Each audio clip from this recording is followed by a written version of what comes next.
wasn't so stunned by it right there. He saw Sayers holding on only with the toes of his boots. Yeah, but man, oh man, what a trooper coming right there. Cliffhanger, oh my goodness. A cliffhanger across that 75-foot gap for Heath Frisbee. Sayers upside down. Robertson there, KO'd him with a whip. Ladies and gentlemen, what do you say about this from these guys? Kenny,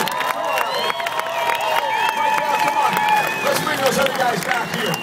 I want to hear some noise from you guys. What do you got? But wait, hold on to your seat. There's more.